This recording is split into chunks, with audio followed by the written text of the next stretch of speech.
যে আমাদের কাছে অন্য কিছু থাকতে না পারে, কিন্তু বাংলাদেশে যত রাজনৈতিক পক্ষ আছে এলেম একমাত্র উলামায়ে দেওবন্দের কাছেই আছে,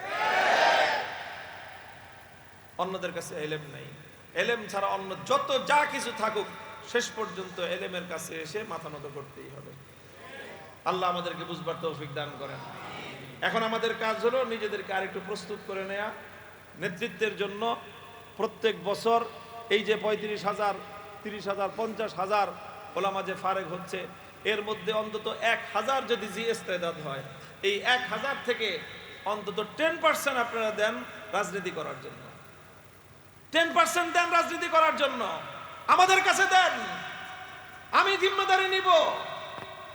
যারা একটু ইস্তেদাদওয়ালা রাজনীতি করবা, হিম্মত করে আসো, আমরা একসাথে হাতে হাত রেখে এই দেশের রাজনৈতিক নেতৃত্বের দায়িত্ব আমরা তুলে নিয়ে ইনশাআল্লাহ আল্লাহর জমিনে মদিনার ইসলাম এবং ইসলামে শরীয়তে ইসলামিয়া নাফিজ করব, কায়েম করব।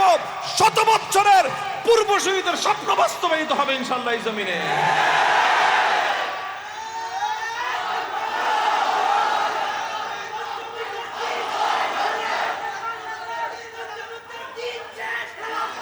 আল্লাহ পাক রব্বুল আলামিন আমাদেরকে তৌফিক দান করেন, আমরা যেন ঠিক এইভাবেই আসলে শুধু জজবার সাথে নয়, বরং ফিকিরের সাথে, খুব গভীর বুর্দবারি সঞ্জিদগির সাথে আমাদেরকে উম্মতের এই মহান জিম্মাদারি আমাদেরকে কাঁধে তুলে নিতে হবে। আল্লাহ পাক এই উম্মতের এই জিম্মাদারি আদায় করার তৌফিক উম্মতকে দান করেন। ওয়া আখিরু দাওয়ানা আলহামদুলিল্লাহি রাব্বিল আলামিন।